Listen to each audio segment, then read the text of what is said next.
افراد کو گواہ بنا رہا ہے جنہیں یہ نہیں کہا کہ ہم نے فقط علم عطا کیا ہے، فرمایا پورے کے پورے قرآن کا علم عطا کر دیا ہے۔ اسی آیت سے اندازہ لگایا جا سکتا ہے کہ اگر اس آیت میں جن کا ذکر کیا جا رہا ہے اگر اللہ کے بعد اس گواہی کے قابل ہیں تو کائنات میں عظیم ترین افراد وہی ہیں جو قرآن کا علم رکھتے ہیں، کوئی عام انسان نہیں ہے۔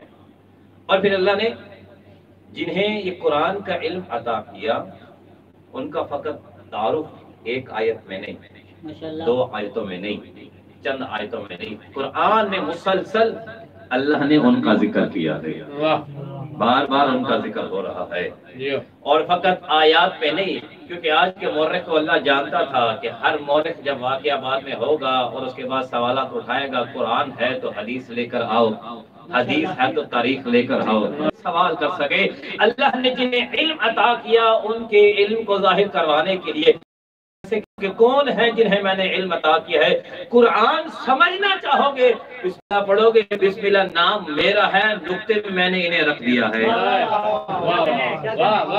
محمد اہل بیت محمد صلوات اللہم صلی علی محمد وآل محمد وعجل فرجهم۔ نعرہ تکبیر، اللہ اکبر، نعرہ تکبیر، اللہ اکبر، نعرہ رسالت، یا رسول اللہ، نعرہ رسالت، یا رسول اللہ، نعرہ حیدری، یا علی، حیدری، یا علی، حیدری، یا علی، حسینیہ، زندہ باد، حسینیہ، زندہ باد، یزیدیہ، مردہ باد، یزیدیہ، مردہ باد، دشمنان اہل بیت پہ لعنت، بے شمار، لعنت، بے اور شمار۔ محمد و آل محمد صلوات۔ اللہم صلی علی محمد وآل محمد۔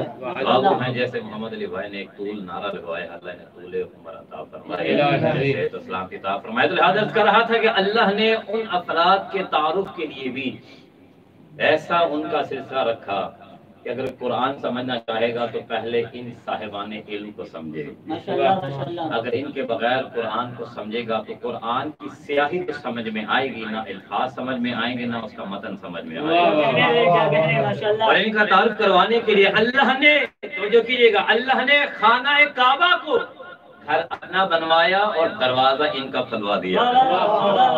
اللہ نے ماہ رمضان کو مہینہ اپنا قرار دیا ہے لیکن معراج کی راتوں میں ان کو رکھ دیا ہے، شب قدر ان کے لیے مقرر کر دی ہے۔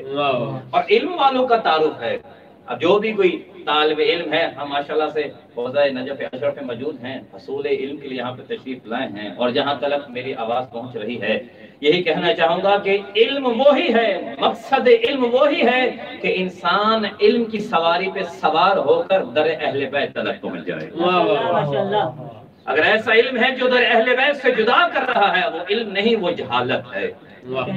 لہذا ہر طالب علم، ہر وہ عالم جو علم کو سیکھتا ہے، اس کے سیکھنے کا ہدف یہی ہے تو کسی طرح سے بھی در اہل بیت پہ پہنچ جائے، اور جو علم در اہل بیت پہ لے جائے اس در پہ آنے کے بعد کی بات یہ ہے کہ اس در پہ آ کے ان کی معرفت بھی حاصل کر لی جائے۔ ماشاءاللہ، تو لہذا اللہ نے ان کے تعارف کے لیے بہت سارے طریقے اختیار کیے، اور ایسا نہیں ہے کہ فقط چند آیات ہوں۔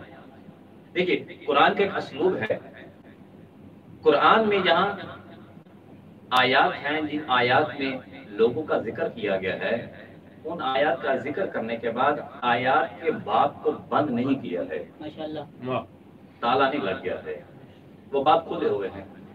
آپ کہہ سکتے ہیں قرآن تو نازل ہو چکا، اب کون سی آیت ہے جس کا باب کھلا ہوا ہے؟ بھئی قرآن کی جتنی آیات ہیں، جن قرآن کی آیات میں کفار کا ذکر ہے، کیا فقط وہ ماضی کے کفار کا ذکر ہے؟ ماشاءاللہ، کیا اس کے بعد اس آیت کا کوئی مصداق نہیں بن سکتا؟ بلکہ قرآن تو آیا ہے قیامت تک کے لیے۔ اب قیامت تک کے لیے جو انسان ان کافروں والا کام کرے گا ان آیتوں کا مصداق بنتا چلا جائے گا۔ اور قرآن میں جہاں پہ مومنین کا ذکر ہے، اب جو انسان ان مومنوں والا عمل کرتا چلا جائے گا ان مومنوں والی آیت کا مصداق بنتا چلا جائے گا۔ ماشاءاللہ، ماشاءاللہ، کیونکہ قرآن تو قیامت تک کے لیے ہے، لیکن عجیب نظام رکھا ہے اللہ نے۔